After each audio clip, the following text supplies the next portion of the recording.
श्री स्वामी समर्थ. चला तर आज गुरुवार आहे, त्याच्यामुळे आपण सगळं मंदिर स्वच्छ करून घेऊ.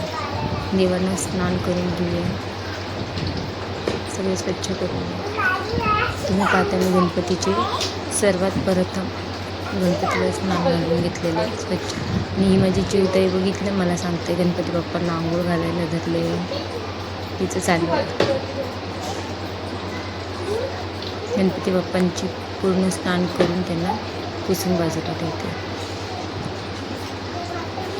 एक स्वच्छ कपड्याने स्वामींना देखील मी स्नान घालून पुसून बाजूला ठेवते, जेणेकरून आपल्याला पूर्ण देवाला स्वच्छ करता येईल. तुम्ही पाहताय आता विठू माईचे अभिषेक करून घेऊया.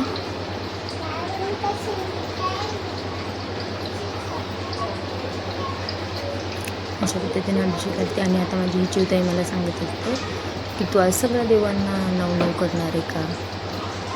आता तिचे प्रश्नांना उत्तर देता देता मी देवघर स्वच्छ करते. सर्व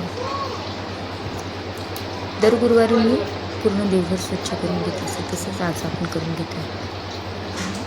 सगळं एक एक करून सर्व काढून सर्व देवघर स्वच्छ. गणपती बाप्पा आहे. तुम्ही पाहताय, तुम्हाला देवघर कसं वाटतं, किती स्वच्छ झालं आहे, तुम्हाला कसं वाटतं तुम्ही नक्कीच सांगा.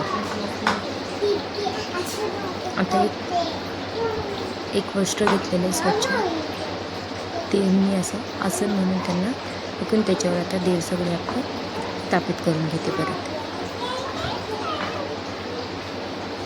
फक्त मी वरती गणपती बाप्पा ती मूर्ती काढत नाही, कारण तर ती मिस्टरांनी स्थापना करून घेतलेली आहे, त्याच्यामुळे त्या देवांना हातच लावत नाही. खाली सगळं काढून घेते. बघा आता सगळे देवांचे छान पूजन करून शंखामध्ये पाणी ओतून घेते. इथे मी छोटंसं कच्चू ठेवलेलं आहे, त्याच्यामध्ये पण जल टाकून घेतलेलं आहे. आता आपण काय करू, सर्व देवांना फुलं अर्पण करून घेऊ. स्वामींना, विठोबाईला, असं सर्व देवांना फुलं अर्पण करून घेतली. तुम्ही बघता माझ्या एक पिरेला सर्व. आता माझं मंदिर कसं दिसतंय, तुम्हाला कसं वाटतं ते तुम्ही कमेंटमध्ये सांगा. तुम्हाला माझी स्वच्छता कशी वाटली, मी देवघर किती सुंदर केलं ते पहा. आता दीप प्रज्वलित करून घेतलं. आता अगरबत्ती लावून घेऊया आणि देवांना ओवाळून घेऊया. देवांना ओवाळून घेते तोपर्यंत. पण तुम्ही पूर्ण देवघर पाहिलं मला स्वच्छ करताना, तुम्हाला ते कसं वाटलं. आणि तुम्ही पण दर गुरुवारी देवघर स्वच्छ करून घ्या. माझं आधीचं देवघर आणि आता मी स्वच्छ केलेलं देवघर, याच्यात तुम्हाला कसं वाटतं तुम्ही तुमचे कमेंटने सांगा. मी आता देवांना सगळ्यांना ओवाळून अगरबत्ती लावून आता मी पाया पडून घेतलेलं.